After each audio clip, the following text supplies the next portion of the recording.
Ibinunyag ng Elbit Systems ng Israel na may isang customer sila ngayon na nag-award sa kanila ng $50 million contract para sa 2 battery ng kanilang bagong air defense system na Red Sky.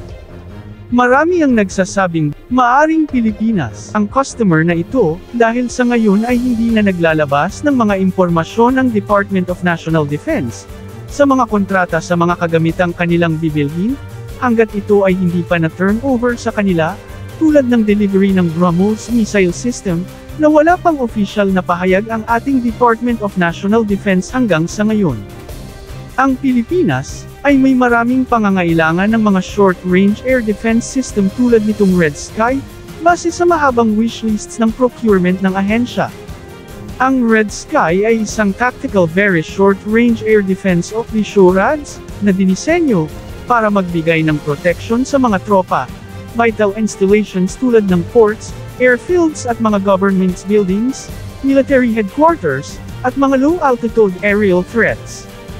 Kasama sa Red Sky system, ang Elbit Systems Red Drone, na isang electronic warfare solution na dinisenyo para sa pag-detect, identify, at pag-locate at pag-neutralize ng mga unmanned aerial systems. Ang isang Red Drone system ay merong their radar, signal intelligence sensors, RF jammer, at COPS-L electro-optical payload. Ang Red Sky ay pwede ma-incorporate sa iba pang mga anti-aircraft missile launchers, tulad ng ating Spider Air Defense System, at Mistral Air Defense System. Bagamat tunay na magandang pakinggan na mag-award na naman ng procurement contract ang Department of National Defense, ngunit sa ating opinyon, malabong sa Pilipinas ito, dahil maliban sa wala tayong naririnig na short-range air defense system project ang DND ngayong taon, ay mahirap din paniwalaang bibili na naman ng ibang klaseng air defense system ang Pilipinas, na maglalagay ng problema sa kanyang logistics and spare parts supplies. Mas madali siguro sanang paniwalaan kung ito ay follow-on order sana ng Spider short-range air defense system, kesa bagong klase na namang air defense system. Bagamat marami ang na-excite sa ginawang pagtira ng mga missile sa isang Chinese-made ship hanggang sa lumubog ito, marami din ang di nakontento sa damage na nagawa ng mga missiles ng multi-purpose attack craft at shoulder interdiction craft na tumama sa barko. Ang tinutukoy ay ang Spike Extended Range at Spike Non-Line of Sight missiles na gawa ng Israel. Pinaliwanag ng Navy na ang mga Spike missiles ay ginamit sa exercise upang makita ang kakayahan nito sa pag-disable ng mga vital equipments ng kalabang barko, tulad ng radars, sensors, at mga electronic suite upang maging bulag ito at magiging useless sa combat zone. Ang pinpoint accuracy ng mga Spike missiles ay maaring kakailanganin sa oras na malapit na sa literal part ng ating bansa ang labanan, hindi sila magpapalubog ng barko, dahil mga anti-ship missiles o mga torpedoes ang gagawa nun, sila ay magbubulag at mag-disable lamang ng mga barko. Ang mga barkong wala ng mata at tenga, ay mga wala ng silbi sa labanan. Pahayag ng Navy, na sinadya nilang sa huling bahagi ng syntax na gagamitin, ang mga anti-ship missiles, upang ma-maximize ang oras na mananatiling nakalutang ang target ship, upang bigyan ng pagkakataong makapagpaputok ang ibang mga assets tulad ng mga air-to-ground missiles ng FA-50 at F-16, machine guns ng mga Ghost Rider C-130 aircraft, at Spike missiles ng multi-purpose attack craft at Shoulder fast attack interdiction crafts.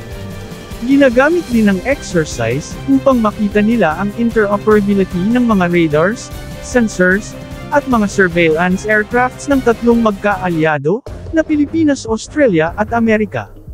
Parehong ginamit ang interconnection and network of data and communication ng mga eroplano ng Australia, Amerika, at radars and Hermes unmanned aircrafts ng Pilipinas, na siyang mangyayari sa isang totoong labanan. Ang balikatan exercise, ayon sa AFP ngayon at sa susunod pa, ay magfo-focus na sa realistic at expected scenario sa isang labanan na mangyayari sa rehiyon na ito. Bagamat walang bansa na binanggit, ngunit walang ibang potensyal na adversary sa isang labanan na iyon, kundi ang China. Napilitang magsagawa ng evasive action ang isang walang kalaban-labang Australian pilot, matapos magsagawa ng takaw disgrasyang pagmaniobra ang isang J-10 fighter aircrafts ng China, laban sa kanyang MH-60R Seahawk helicopters, at nag-launch pa ng mga flare sa itaas ng kanyang helicopter, na naglalagay sa kanya sa isang di magandang sitwasyon, kung tumama yung mga flare sa hélice at makina ng kanyang helicopter, dahil maari ito makalikha ng sunog. Ang Seahawk helicopter na ito, ay naka-assign sa warship ng Australia na HMAS Hobart, na nagsagawa ng UN mission upang mag-enforce ng sanctions laban sa North Korea. Tinatayang nasa 300 meters lamang ang Chinese aircraft sa unahan ng helicopter nang magsagawa ito ng mga delikadong pagmanyubra, at nasa 60 meters ito sa itaas ng helicopter, nang mag-release ito ng mga flares. Ayon sa Australia, hindi katanggap-tanggap ang ginawang ito ng China sa kanilang helicopter, dahil nagsagawa lamang ito ng UN mission sa Yellow Sea sa may South Korea. Ligtas namang nakalapag ang helicopter sa assigned warship nito, at walang na-injured na mga personnels at crews. Ang insidente na ito, ay nagpapatindi sa masama ng relasyon ng Australia at China ngayon, dahil kamakailan lamang, kinumpronte ng Navy Chief ng Australia ang Navy Chief ng China, dahil sa nakaranas naman ng sonar attack ang kanilang mga divers noong nakaraang Nobyembre, sa isang international waters.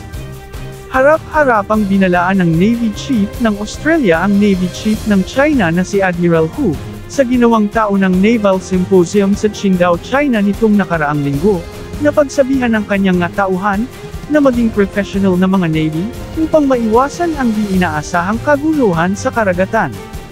Sa pinakahuling insidente na ito sa pagitan ng Australia at China, ay pinayuhan ang Australia ng kanyang mga kaalyado, na kailangan niyang kausapin ng China tungkol dito, kung ano ba ang kanilang motibo sa mga ginagawa nilang ito laban sa kanila. Isang nakakatakot na payo. Binalaan naman ni Guibo Teodoro ang China, na kapag napatunayan sa investigasyon na nagkaroon ng pag-wiretap sa alleged phone conversation sa pagitan ng naval officer sa Western Command ng Navy at sa sinabing isang Chinese diplomat, tungkol umano sa sinasabing new arrangement sa resupply mission sa Ayungin Shoal, ay agad na patatalsikin ang diplomat na ito sa ating bansa. Ito ang matapang na pahayag ng Secretary of Defense, tungkol sa panibagong pahayag ng China, na nagkaroon umano ng arrangement ang Pilipinas at China nitong taon na ito, na kailangang magpaalam muna ang Pilipinas sa kanila, kung gusto nitong magsagawa ng resupply mission sa BRP Sierra Madre. Tinawag itong katarantaduhan ng Secretary, dahil hindi kailanman mangyayari na papayag sila, na parang sa kanila na ang Ayungin Shoal.